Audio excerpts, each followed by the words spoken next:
গুন্ডাদের হাত থেকে রানীকে উদ্ধার করলো দুর্জয়। সম্পূর্ণ জানতে ভিডিওটিতে একটি লাইক করে প্রথম থেকেই দেখতে থাকো।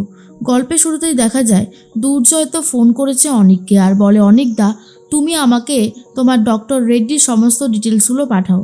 কথাটা শোনার পর তো প্রচণ্ড রেগে গেছে অনিক আর বলে, ওখানে গিয়েও তোমার বউ গোয়েন্দাগিরি ছাড়ছে না তাই না? আমার পেছনে যেন আদা জল খেয়ে লেগে পড়েছে। কেন গো? কিসের জন্য? তখনই দুর্জয় মনে মনে বলে যে আচ্ছা এরকম করছে কেন? তাহলে রানীর কথাটাই ঠিক।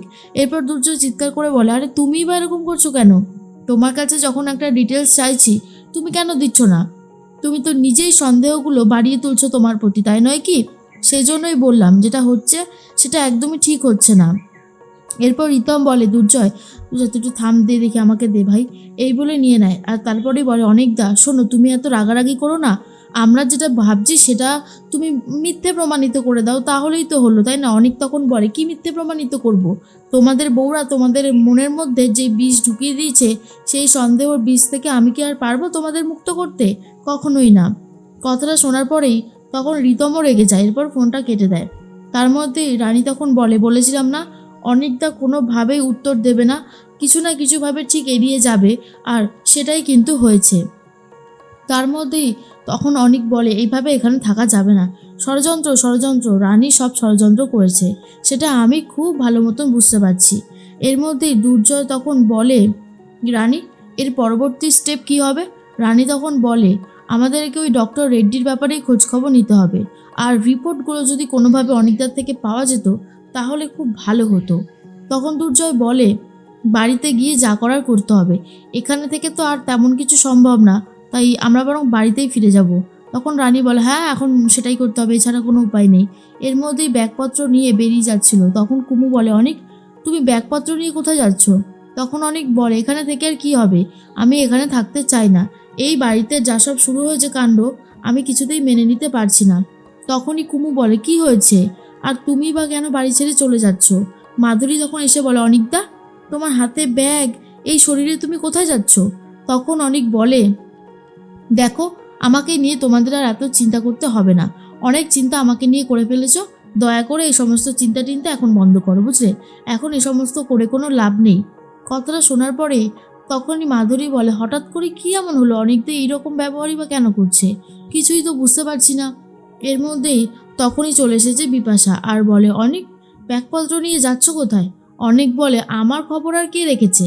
দেখুন আমার খবর রাখতে হবে না, বুঝতে পারলেন? আমার খবর রেখে কোনো লাভ নেই। আপনি বরং রানীর খবরটা রাখুন। রানী যে আমার প্রতি অন্যায়গুলো করছে সেইটা আর কেউ দেখছে না। তখনই বিপাশা বলে, রানী তোমার প্রতি অন্যায় করেছে? কি করেছে রানী? মনে মনে বিপাশা বুঝতে পারে অনেক তার ধৈর্যের লেভেল হারিয়ে ফেলছে। এরপরেই সত্যিটা হয়তো মুখ থেকে বেরিয়ে যাবে কোনো এক সময়। অনেক তখন বলে, রানী তো করছে, রানীর এই সমস্ত ছেলে মানুষগুলো না মা আমি আর মেনে নিতে পারছি না। এরপরেই কান্নাকাটি শুরু করে দেয় অনেক আর বলে, ওরে বাবারে আমার পেটে এত ব্যথা করছে কেন? খুব ব্যথা করছে। এই বলেই তাড়াতাড়ি করে ঘরে চলে যায়, গিয়ে দরজা দিয়ে ভেতরে শুয়ে শুয়ে নাটক করতে থাকে, চেঁচাতে থাকে এমন করে যেন মনে হয় কতই না পেট ব্যথা করছে। কুমু কান্নাকাটি করে। বিপাশা তখন বলে, কুমু তুই কি এইভাবে চুপ করে থাকবি? কি হয়েছে বলতে পারছিস না? উত্তর দে, কেন অনেক এই জিনিসগুলো করছে? কিরে উত্তর দে, চুপ করে আছিস কেন? তোর কোনো কথা আজকে আমি এভাবে শুনবো না। আজকে তুই আমাকে সবটা সবটা সত্যি বলবি, বল। কুমু কিছুই বলতে পারে না। এর মধ্যেই রানীকে ফোন করেছে নবচেতনা গ্রুপের মেম্বাররা আর বলে, রানী ওরা কিন্তু তল্পিতল্পা গুছিয়ে নিচ্ছে, কি করব বল? আর রানী তখন বলে, পুলিশকে খবর দে, আর এখন কিছু করবি না, চুপচাপ দাঁড়িয়ে থাক, পাহারা দে, আর আমি আসছি। তখনই রানী তাড়াতাড়ি করে নিজেকে তৈরি করে নেয় আর বলে, দুর্জয় আমি জানি তোমাকে না জানিয়ে যাচ্ছি, কাজটা ঠিক হচ্ছে না, কিন্তু কি করব বলো? এই সময় আমার হাতে আর কোনো অপশান নেই, এটাতে আমাকে করতেই হতো। রানী যখন বেরিয়ে যাচ্ছিল তখন বড় বৌদি বলে, রানী তুই কোথায় যাচ্ছিস এত রাতে? রানী তখন বলে, আমার কিছু কাজ আছে বড় বৌদি, আমি সেই কাজ করেই চলে আসবো, তুমি চিন্তা করো না। বড় বৌদি বলে, কিন্তু তুই যাচ্ছিসটা কোথায়? রানী কি করতে চাইছিস বলতো তুই? আমার কিন্তু যথেষ্ট ডাউট হচ্ছে। বাবা যদি এত রাতে উঠে জিজ্ঞেস করে তুই কোথায়, দুর্জয় দুর্জয় যদি জিজ্ঞেস করে তখন আমি কি বলবো? রানী তখন বলে, তুমি প্লিজ বলো না কাউকে, আমি চলে আসবো। এরপরেই রানী তখন বলে, গয়নাগুলো তো উদ্ধার করে আনতে হবে। বড় বৌদি বলে, গয়না? কিসের গয়না? এই রানী আমি তোকে যেই গয়নাগুলো দিয়েছিলাম সেগুলো তো তোকে পরতেও দেখলাম না, কোথায় সেই গয়নাগুলো? এই কি করেছিস সত্যি করে বলতো? রানী বলে ওগুলোকেই উদ্ধার করে নিয়ে আসবো বড় বৌদি, চিন্তা করো না, বলেই বেরিয়ে যায়। কিন্তু পরমা তো চিন্তা করতে থাকে আর ভাবে রানী যে এইরকম করছে, কোনো গন্ডগোল যদি হয়ে গেল তাহলে এবারে বাবা আর দুর্জয় দুজনেই রানীকে খুব বকবে। রানী আস্তে আস্তে চলে এসেছে তার নিজের ছদ্মবেশ নিয়ে, কালো পোশাক পরে। আর সবাই মিলে বলে, রানী আমরা সবটা নজর রেখেছি, ওরা ওইখানটাতেই সমস্ত গোছাচ্ছে। এরপর রানী এক একজনকে এক এক রকম দায়িত্ব দিয়ে দেয়। প্রিয়াঙ্কা তখন বলে, তোর এই অবস্থায় আমার তো তোকে নিয়েই ভয় করছে রে রানী, তুই তো বলেছিলিস এখানে আসবি না, আমাকে মানে আমাদের সমস্ত ইনস্ট্রাকশন দিবি, তাহলে এখন কেন আসলি বলতো? রানী, তোর শরীরের অবস্থা ভালো না। রানী তখন বলে, আমি ঠিক আছে, আমাকে নিয়ে তোরা এত ভাবিস না তো। এরপর সবাই কালো পোশাক পরে চলে আসে আর এক একজনকে যেই দায়িত্বটা দিয়েছে রানী, সেই দায়িত্ব এক একজন পালন করতে থাকে। কেউ ভিডিও করছে, কেউ আবার পুরো ডিটেলসটা দেখছে, কেউ পুলিশেও ফোন করেছে, পুলিশের আসার জন্য অপেক্ষা করছে। এরপর রানী দেখতে থাকে আর ভিডিও করতে থাকে নিজেও।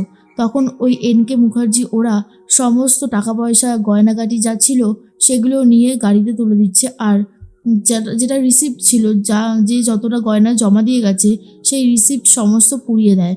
এরপর রানী বলে ওই সমস্ত রিসিপ্টগুলো ওরা পুড়িয়ে দিয়েছে। প্রিয়াঙ্কা বলে, এবার কি হবে রানী, মানে ওই গয়নাগুলো এবার কাকে কিভাবে ফেরত দেবো? তখন রানী বলে, সবার কাছে নিশ্চয়ই একটা রিসিপ্ট দিয়েছিল, ওইটা দিয়েই আপাতত ফেরত দিতে হবে, এছাড়া আর কোনো উপায় আমি দেখতে পাচ্ছি না। এর মধ্যেই তখনই সবাই মিলে বেরিয়ে পড়ছে যাবে বলে।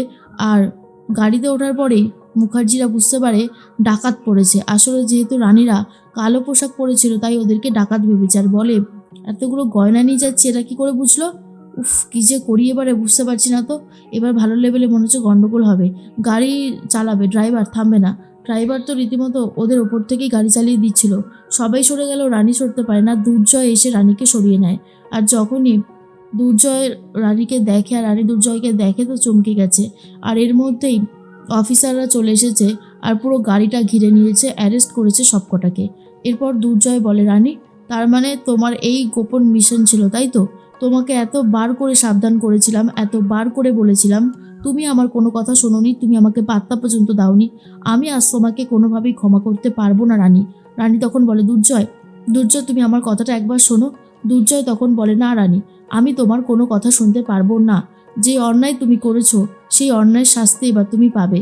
তুমি ভাবতে পারছো আজকে যদি সঠিক সময় না এসে আমি দেরি করে আসতাম তাহলে কি হতো? তুমি আর আমার বাচ্চাটা দুজনেই শেষ হয়ে যেতে রানী। আমার বাচ্চার ওপর এত বড় আঘাত আনার কোনো অধিকার তোমার নেই। তুমি মা হয়ে এই অন্যায়টা করতে পারো না রানী, কোনোভাবেই না। রানী বলে, জয় তুমি আমার কথাটা শোনো।